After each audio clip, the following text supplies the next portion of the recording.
அது சரியா August 10, 2010. Time இப்போ காலை 7:30 இருக்கும். பெங்களூர்ல இருக்க ஹுலிமாவு போலீஸ் ஸ்டேஷனுக்கு ஒரு போன் கால் வருது. அதுல பேசுற நபர் தான் ஹுலிமாவு ஏரியால இருக்கிற ஒரு அபார்ட்மெண்ட்ல இருந்து பேசுறதாகவும் இங்க ஒரு கொலை நடந்துருச்சு அப்படின்னு இன்ஃபார்ம் பண்றாரு. இத கேட்ட இன்ஸ்பெக்டரோ பயங்கரமா ஷாக் ஆகுறாரு. பிகாஸ் போன்ல அந்த நபர் குறிப்பிட்ட ஏரியா ரொம்பவே ஹை கிளாஸான ஒரு ஏரியா. அங்கெல்லாம் இந்த மாதிரியான கிரைம் நடக்கிறது அப்படிங்கிறது ரொம்பவே ரேர் அப்படிங்கறதால அடுத்த சில நிமிடங்கள்ல போலீஸ் அங்க கிரைம் சீனுக்கு போறாங்க. அப்படி அங்கிருந்த அபார்ட்மெண்ட் வீட்டுக்குள்ள போன போலீஸ்க்கு ஒரு கொடூரமான காட்சி தான் காத்துட்டு இருந்துச்சு. வீட்டுக்குள்ள இருந்த ஒரு சேர்ல ஒரு பெண் உட்கார்ந்த மாதிரி அசைவில்லாம இருக்கிறத பாக்குறாங்க. அது மட்டும் இல்ல, அவங்களுடைய கைகள் மற்றும் கால்கள் அந்த சேரோட சேர்ந்து கட்டப்பட்டிருந்துச்சு. மேலும் அவங்களுடைய கழுத்து ரொம்பவே ஷார்ப்பான ஒரு வெப்பனால அறுக்கப்பட்ட மாதிரி அந்த பெண் இறந்த நிலைமையில கண்டுபிடிக்கப்படுறாங்க. இப்ப கிரைம் சீனை செக்யூர் பண்ண போலீஸ் இறந்த உடலை அட்டாப்சிக்கு அனுப்பி வச்சுட்டு உடனடியா அவங்களுடைய இன்வெஸ்டிகேஷனை ஸ்டார்ட் பண்றாங்க. அப்படி இன்வெஸ்டிகேஷன் ஆரம்பிச்ச போலீஸ்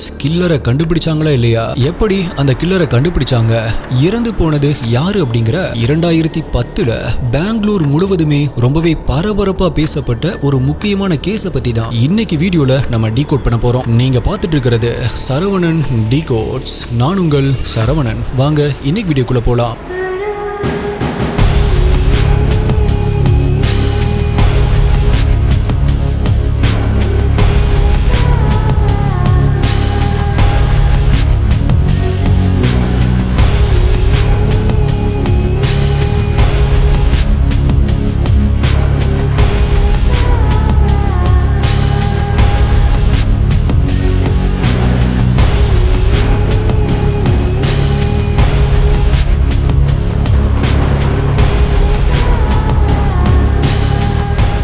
கோடிங் போடாம, இன்ஜினியரிங் டிகிரி இல்லாம, வருஷ கணக்கா படிக்காம 6 டிஜிட்ல சேலரி வாங்க முடிஞ்சா எப்படி இருக்கும்? கேட்கறதுக்கு லூசுத்தனமா இருந்தாலும் இப்ப இது நடந்துட்டு இருக்கு. இந்த 38 வயசு நபர் ஏஐ யூஸ் பண்ணி அவருடைய கெரியரையே மாத்திட்டாரு. ஜஸ்ட் ஏஐ கிட்ட எப்படி பேசணும் அப்படிங்கறத மட்டும் கத்துக்கிட்டு வருஷத்துக்கு $10 மில்லியன் எர்ன் பண்றாரு. இந்த மாதிரி நிறைய பேர் இருக்காங்க.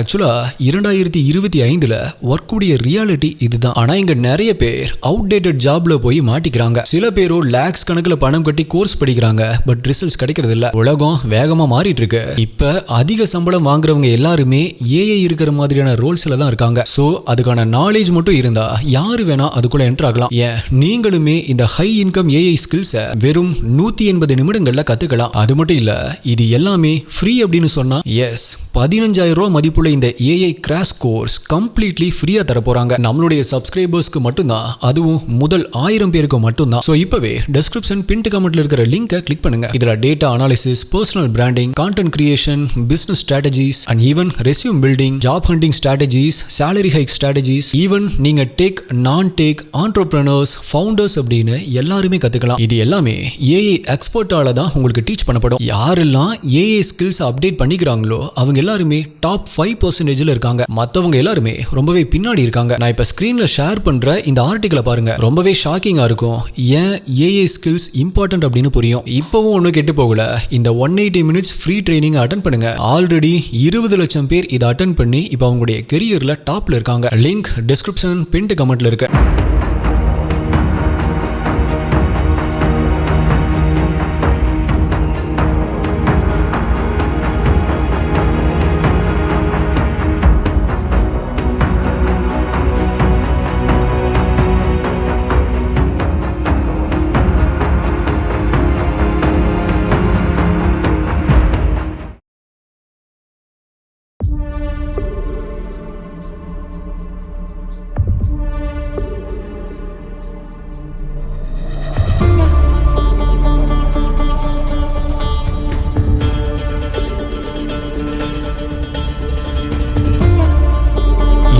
அந்த பெண்ணுடைய பெயர் பிரியங்கா. அவங்களுடைய கணவருடைய பெயர் சதீஷ்குமார். அவரு இன்ஃபோசிஸ் கம்பெனில ஒரு சாஃப்ட்வேர் இன்ஜினியரா ஒர்க் பண்ணிட்டு இருந்தாரு. பிரியங்காவோ அங்க இருக்கிற ஒரு பிரைவேட் ஸ்கூல்ல டீச்சரா வேலை செஞ்சுட்டு இருந்தாங்க. இப்படி இருக்கிற ஒரு சூழ்நிலையில தான் இந்த மாதிரியான ஒரு சம்பவம் நடக்குது. இப்ப விசாரணையை தொடங்கின போலீஸ் எப்பவும் போல அவங்களுடைய கணவர் சதீஷ் கிட்ட இருந்து தான் அவங்களுடைய கேள்விகளை தொடங்க ஆரம்பிக்கிறாங்க. ஆனா சதீஷோ தன்னுடைய மனைவி இறந்த சோகத்துல பதில் கூட சொல்ல முடியாத ஒரு நிலைமையில தான் இருந்தாரு. பிகாஸ் இவங்களுக்கு திருமணமாகி 3 ஆண்டுகள் தான் ஆகி இருந்துச்சு. வாழ்க்கை தொடங்கின கொஞ்ச நாட்கள்லயே இப்படி நடந்தது அவரால் ஏத்துக்கவே முடியல. இனிமேல் தன்னுடைய மனைவி தான் கூட இல்ல அப்படிங்கறத நினைச்சு அதை ஏத்துக்க முடியாம கதறி அழுக ஆரம்பிக்கிறாரு. இப்ப போலீஸ் அவர்கிட்ட சொல்லுங்க அன்னைக்கு என்ன நடந்துச்சு, நீங்க எங்க இருந்தீங்க அப்படின்னு கேட்க ஆரம்பிக்கிறாங்க. அதுக்கு சதீஷ் அன்னைக்கு நடந்த விஷயங்களை சொல்ல ஆரம்பிக்கிறாரு. தினமுமே காலையில சதீஷ் ஜாகிங் போறது வழக்கம். அதே போலதான் சம்பவம் நடந்த அன்றைய நாள், அதாவது ஆகஸ்ட் 10ஆம் தேதி அன்னைக்கு காலையில டைம் ஒரு 5:30 மணி இருக்கும். அன்னைக்குமே எப்பவும் போல ஜாகிங் போயிருக்காரு. ஆனா அப்பதான் சடனா அவருடைய மனைவி பிரியங்கா கிட்ட இருந்து ஒரு போன் கால் வருது. அதுல பேசின பிரியங்கா கொஞ்சம் பதட்டத்தோட பேசியிருக்காங்க. அப்படி அவங்க என்ன சொல்லியிருக்காங்க அப்படின்னா, நீங்க ஜாகிங் போனதுக்கு அப்புறமா அடையாளம் தெரியாத யாரோ 2 பேர் வந்தாங்க. அப்படி வந்தவங்க பழைய நியூஸ் பேப்பர் இருந்தா கொடுங்க, நாங்க வேலைக்கு எடுத்துக்கிறோம் அப்படின்னு சொல்லியிருக்காங்க. அதுக்கு பிரியங்காவும் அந்த மாதிரிலாம் எதுவும் இல்ல அப்படின்னு சொல்லியிருக்காங்க. ஆனா அப்பவுமே அந்த 2 பேர் அங்கிருந்து போகல. ஓகே மேடம், எங்களுக்கு ஏதாவது பணம் கொடுத்து ஹெல்ப் பண்ணுங்க அப்படின்னு சொல்லிட்டு வீட்டை விட்டு போகாம அப்படியே தான் நின்னுட்டு இருந்திருக்கானுங்க. இப்ப இத போன்ல கேட்ட சதீஷ்க்கு கொஞ்சம் பயம் வர ஆரம்பிக்குது. ஏன்னா டைம் இன்னுமே 6 மணி கூட ஆகல. இந்த நேரத்துல இப்படி யாருமே வரமாட்டாங்களே, கண்டிப்பா ஏதோ சரியில்லை அப்படின்னு யோசிச்ச சதீஷ் தன்னுடைய மனைவி பிரியங்கா கிட்ட, நீ டோரை ஓபன் பண்ணிராத, நான் உடனே வீட்டுக்கு வரேன், நீ பெட்ரூம்குள்ள போய் லாக் போட்டுக்கோ அப்படின்னு சொல்லிட்டு காலை கட் பண்ண சதீஷ் வேக வேகமா இப்ப தன்னுடைய வீட்டை நோக்கி ஓட ஆரம்பிக்கிறாரு. அப்படி அவர் அங்க போய் பார்க்கும் பொழுது இப்ப அவங்க வீட்டுடைய கதவு வெளிப்பக்கமா லாக் போடப்பட்டிருக்கு. உடனடியா கதவை தட்டி தன்னுடைய மனைவி பிரியங்காவுடைய பெயரை சொல்லி கத்த ஆரம்பிக்கிறாரு. ஆனா வீட்டுக்குள்ள இருந்து எந்த ஒரு ரெஸ்பான்ஸுமே இல்ல. இப்ப காலிங் பெல்ல திரும்ப அடிச்சு பாக்குறாரு. பிரியங்காவுடைய மொபைல் நம்பருக்கும் கால் பண்ணி பாக்குறாரு. மொபைல் உள்ள ரிங் ஆகுற சவுண்ட் அவருக்கு கேக்குது. ஆனா எந்த ஒரு ரெஸ்பான்ஸுமே அங்க இல்ல. இப்ப இந்த சத்தத்தை கேட்டு பக்கத்துல இருந்த நெய்பர்ஸ் கூட வெளியே வந்து பார்க்க ஆரம்பிக்கிறாங்க. நேரம் போக போக தான் சதீஷ்க்கு ஒரு விஷயம் ஞாபகம் வருது.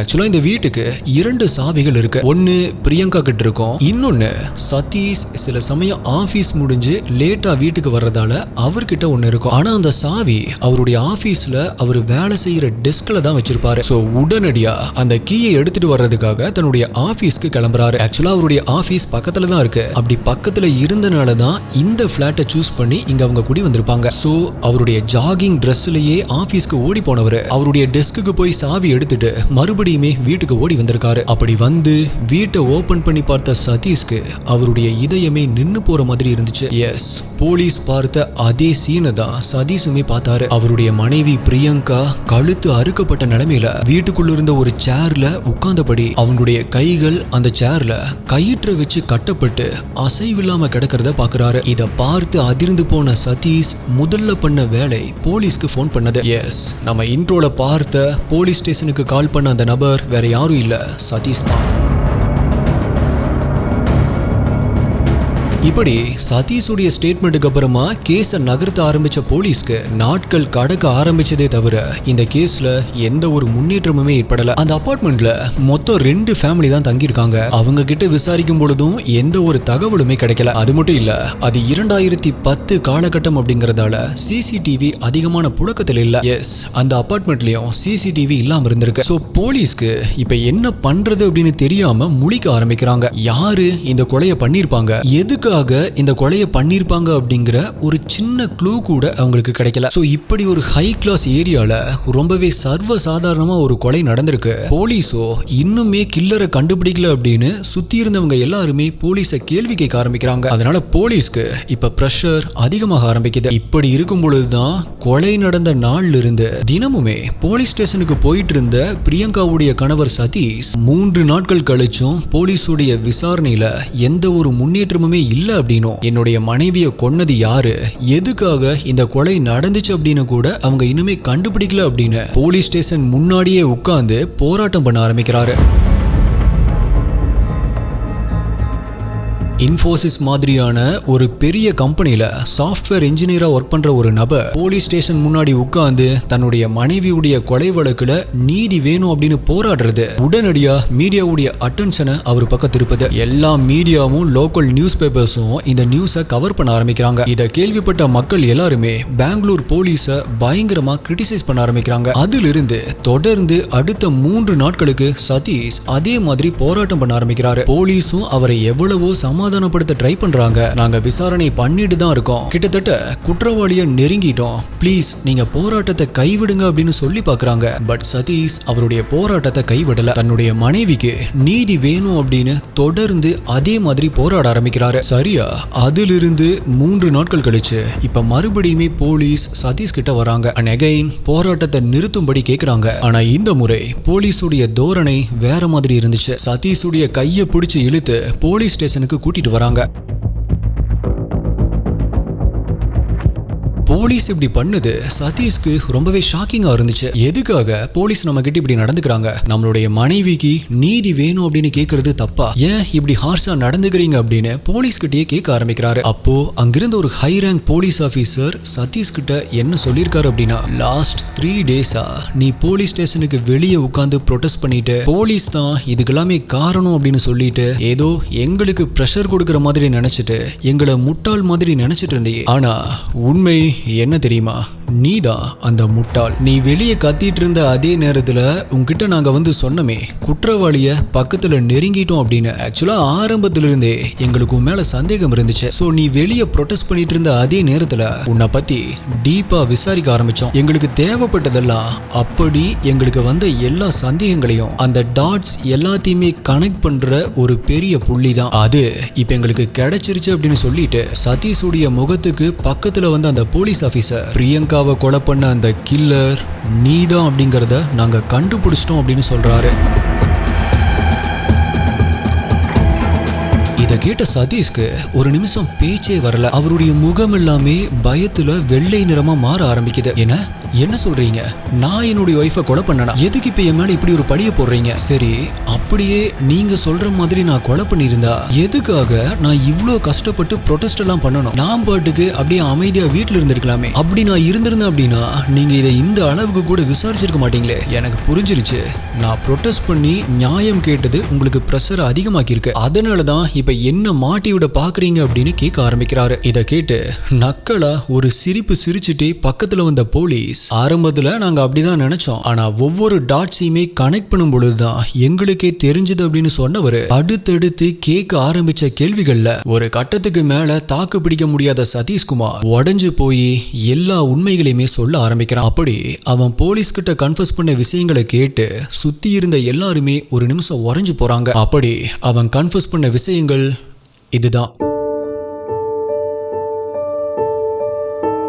பெங்களூர்லயே பிறந்து வளர்ந்த சதீஷ்குமாருக்கு அவனுடைய பேரண்ட்ஸ் கல்யாண வரனை பார்க்க ஆரம்பிக்கிறாங்க. அப்பதான் உத்தரப்பிரதேச சேர்ந்த பிரியங்கா ஸ்கூல்ல டீச்சர் வேலைக்காக பெங்களூருக்கு மூவ் ஆகியிருந்தாங்க. ரொம்பவே அழகான நல்லா படிச்ச ஒரு பொண்ணு, வேலைக்கு போயிட்டு இருக்கிற ஒரு பொண்ணு அப்படிங்கறதால ப்ரொஃபைல பார்த்த உடனே சதீஷுடைய பேரண்ட்ஸ்க்கு ரொம்பவே பிடிச்சு போகுது. சோ பொண்ணுடைய போட்டோவை சதீஷ்க்கு காமிக்கிறாங்க.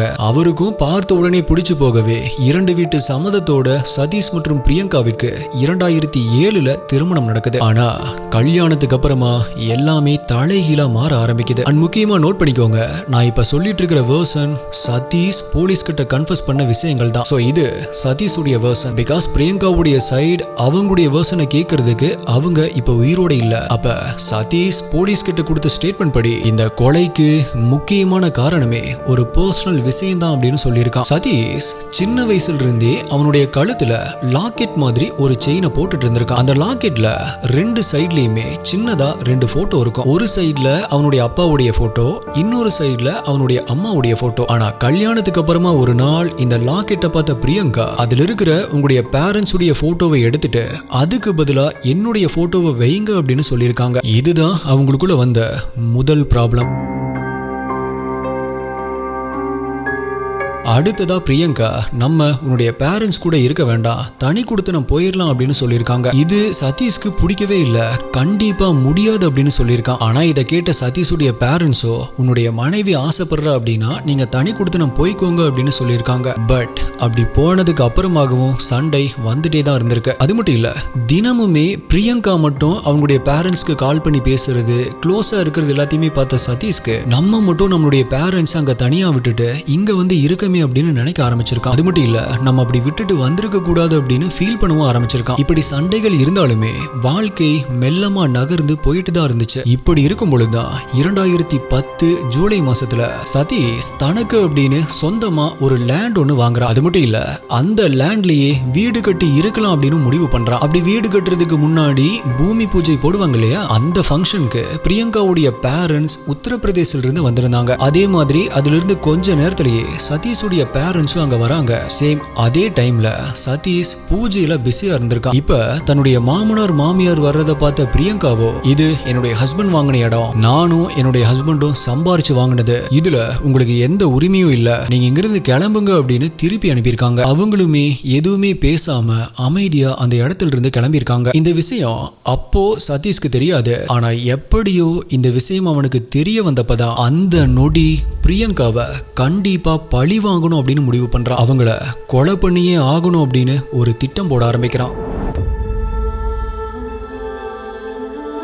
ஆக்சுவலா அப்படி அவன் போட்ட அந்த பிளான் தான் இதை கேட்டுட்டு இருக்கிற போலீஸ்க்கே பயங்கரமான ஷாக்கிங்கா இருந்துச்சு. என்ன ப்ரோ, இதுக்கெல்லாம் கொலை பண்ணுவாங்களா அப்படின்னு கேட்டா, எஸ் பண்ணிருக்கான். அதுவும் இதுக்கப்புறமா அவன் பிளான் பண்ண ஒவ்வொரு விஷயமும் படத்துல ஒரு சைக்கோ கில்லர் யோசிக்கிற அளவுக்கு கொஞ்சம் கூட சந்தேகமே வராம யோசிச்சு பண்ணிருப்பான். சைக்காலஜிக்கலா பயங்கரமா பிளே பண்ணிருப்பான். அப்படி அவன் பிளான் பண்ண விஷயங்கள் மேலும் எப்படி அதை எக்ஸிக்யூட் பண்ணா அப்படிங்கறத கேட்டா ரொம்பவே ஷாக்கிங்கா இருக்கும். ஆனா இப்படியெல்லாம் பயங்கரமா பிளான் பண்ணவன் போலீஸ் கிட்ட எப்படி மாட்டினா, எப்படி இவன் தான் கில்லர் அப்படிங்கறத போலீஸ் கண்டுபிடிச்சாங்க அப்படின்னு ஒரு கேள்வி வரும் இல்லையா. ஆக்சுவலா இந்த கேஸுடைய ஹார்ட் பீஸே அதுதான். ரொம்பவே இன்ட்ரெஸ்டிங்கான ஒரு த்ரில்லிங்கான பார்ட்டே அதுதான். அப்படி அது எல்லாத்தையுமே இந்த கேஸுடைய பார்ட் 2 வீடியோல நாளை மறுநாள் இல்ல நாளைக்கே பார்க்கலாம். எப்பவும் போலதான் STA. முக்கியமா இந்த கேஸை பத்தி கூகுள் பண்ணாதீங்க, வேற வீடியோஸ்ல சர்ச் பண்ணி பார்க்காதீங்க. பிகாஸ் உங்களுக்காகவே அதை ரொம்பவே இன்ட்ரெஸ்டிங்கா ரெடி பண்ணிருக்கேன். நான் ஏன் இப்படி சொல்றேன் அப்படின்னா, அந்த மாதிரி சர்ச் பண்ணி பார்த்த நிறைய பேர் தெரியாம வேற வீடியோஸை பார்த்துட்டோம், சிவனேன்னு வெயிட் பண்ணி இங்கே பார்த்துருக்கலாம் அப்படின்னு சொல்லியிருக்கீங்க. ஆனா அதே போல இதுல நீங்க நினைக்காத ஒரு ட்விஸ்டுமே இருக்கு. அதை சொன்னா நீங்க இந்த கேஸை பார்க்குற கண்ணோட்டமே அப்படியே தலைகீழா மாறிடும். அந்த ட்விஸ்ட் மற்றும் இன்ட்ரெஸ்டிங்கான இன்வெஸ்டிகேஷனோட நாளைக்கு உங்களை மீட் பண்றேன். நன்றி, பாய்.